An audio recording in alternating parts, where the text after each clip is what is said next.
दोस्तों हरे कृष्णा। मैं अंजू तायल आज आपको सौम्य प्रदोष व्रत कथा सुनाने जा रही हूँ।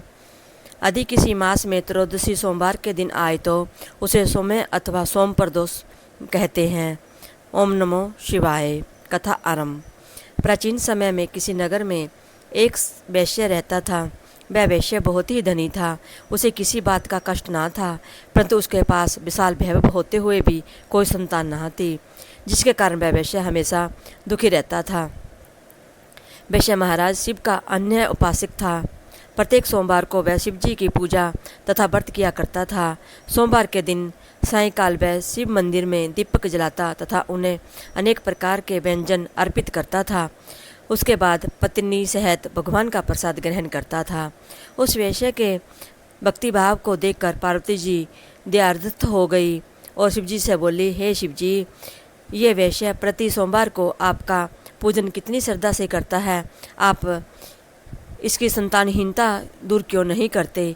पार्वती की बात सुनकर शिव जी ने कहा, हे देवी, इस वैश्य को संतान न होना इसके पूर्व जन्म का फल है और वह अपने कर्मों का फल भुगत रहा है।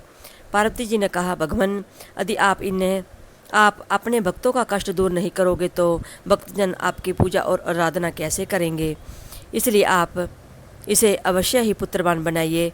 पार्वती जी के उत्तर में शिव जी ने कहा, हे देवी, मैं तुम्हारी आग्रह से उसे पुत्र प्राप्ति का वर देता हूँ, परंतु इसके भाग्य में पुत्र सुख न होने से वह पुत्र केवल 12 वर्ष तक ही जीवित रह सकेगा। कुछ काल के अंतर भगवान की कृपा से वैश्य की पत्नी और 10वें मास में उसे पुत्र रत्न की प्राप्ति हुई। पुत्र उत्पन्न होने से बनिक के घर में अत्यंत आनंद मनाया गया, परंतु फिर भी वह बनिक निश्चिंत ना हो सका, क्योंकि वह जानता था कि वह पुत्र केवल 12 वर्ष तक ही मेरे साथ रहेगा। इस प्रकार आनंद मंगल में 11 वर्ष का समय बीत गया। एक दिन उसकी माता ने अपने पति से पुत्र के विवाह के लिए आग्रह किया। बनिक ने अपनी पत्नी से कहा, अभी विवाह की क्या चिंता है, अभी तो मैं इसे काशी में विद्या अध्ययन के लिए भेजना चाहता हूँ।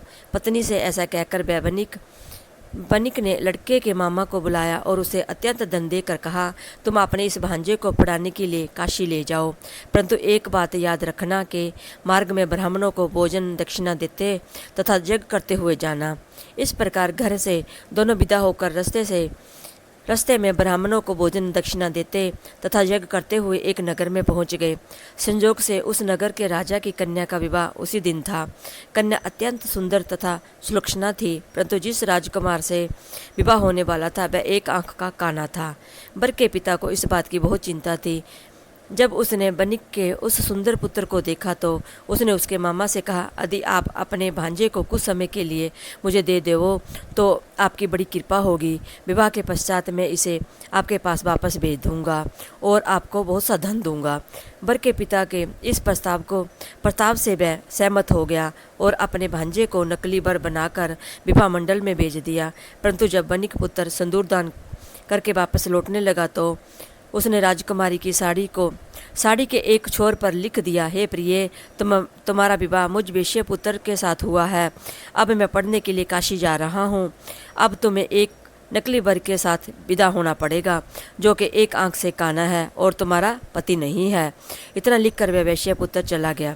विदाई के समय जब राजकुमारी ने अपनी साड़ी पर बनिक पुत्र द्वारा लिखित बात पढ़ी तो उसने राजकुमार के साथ जाना अस्वीकार किया और उत्तर में कहा, ये मेरा पति नहीं है, मेरा पति तो वैश्य पुत्र है जो इस समय पढ़ने के लिए काशी गया है। राजकुमारी की बात सुनकर उसके माता पिता सोच में पड़ गए और वर के पिता द्वारा किए गए छल से दुखी हुए और कन्या को विदा नहीं किया। बारात खाली हाथ वापस लौट गई। उधर से वह दोनों बनिक काशी पहुंच गए। वहां जाकर बनिक पुत्र विद्या अध्ययन तथा उसका मामा यज्ञ संपादन में लगा। इस प्रकार कुछ ही दिन के बाद लड़के के 12 वर्ष पूरे हो गए। उस दिन यज्ञ हो रहा था। लड़के ने अपने मामा से कहा, आज मेरी तबीयत ठीक नहीं जान पड़ रही है, इसलिए मैं सोने के लिए जा रहा हूँ। यह कर वह सोने चला गया। थोड़ी देर बाद आकर मामा ने देखा तो अपने भांजे को मृत अवस्था में पाया, जिससे वह दुखी हुआ, परंतु उधर यज्ञ कार्य चल रहा था, इसलिए यज्ञ भंग होने के भय से मौन ही रहा। जब यज्ञ की पूर्णाहुति हो गई और सभी ब्राह्मण वहां से चले गए तो वह जोरों जोरों से विलाप करने लगा। उसी समय देवयोग से पार्वती जी के साथ शिव जी उधर से आ निकले। उस विलाप को सुनकर पार्वती जी का मन दया से भर उठा और वह शिव जी से बोली, भगवान, आपके वरदान से उत्पन्न बालक मृत हो चुका है, इसका क्या कारण है? शिव जी बोले, हे देवी, ये बालक अपनी आयु समाप्त कर चुका और अब मृत्यु को प्राप्त हो गया है, इसमें मैं क्या कर सकता हूँ? पार्वती जी ने कहा, हे शिव जी, आपने जिस प्रकार कृपा करके इसे जन्म दिया था उसी प्रकार अनुग्रह करके जीवन की आयु वरदान कीजिए, नहीं तो वह वैश्य आप इसके वियोग में अपने प्राण छोड़ देगा। पार्वती जी के आग्रह से शिव जी ने उस बालक को जीवन दान दिया और सौम्य पार्थी सहित शिवलोक को चले गए। इधर शिव जी के वरदान पाकर वह बालक जी उठा और कुछ दिनों के बाद अपने मामा के साथ अपने नगर को प्रस्थान किया। वहाँ से चलकर पुनः उसी नगरी में आया जहाँ उसका विवाह राजकुमारी के साथ हुआ था। वहाँ उसने यज्ञ कराकर ब्राह्मणों को भोजन दक्षिणा दिया। ब्राह्मणों द्वारा राजा को यह सूचना मिली कि काशी से एक वैश्यपुत्र आया है जो ब्राह्मणों को भोजन दक्षिणा दे रहा है। राजा उसे देखने के लिए गया। वहाँ जब राजा ने प्रत्यक्ष रूप से अपने दामाद को देखा तो उसकी खुशी का ठिकाना ना रहा। वह उसे आदरपूर्वक अपने महल में ले आया। कुछ दिनों तक आदर भाव करने के बाद अपनी पुत्री को धन देकर विदा किया। वह बनिक पुत्र अपनी पत्नी और मामा के साथ नगर को चला।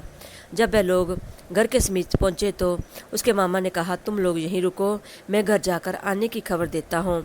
इधर उस बालक का पिता अपनी पत्नी सहित छत पर बैठा था और अपने मन में संकल्प कर रखा था कि यदि मेरा पुत्र काशी से लौटकर नहीं आएगा तो हम दोनों यहीं से कूदकर अपने प्राण गंवा देंगे। जब लड़के के मामा ने जाकर कहा कि तुम्हारा पुत्र विद्या अध्ययन करके अपनी पत्नी के साथ लेकर करके कुशलपूर्वक वापस आ गया है, तो माता के आनंद की सीमा ना रही।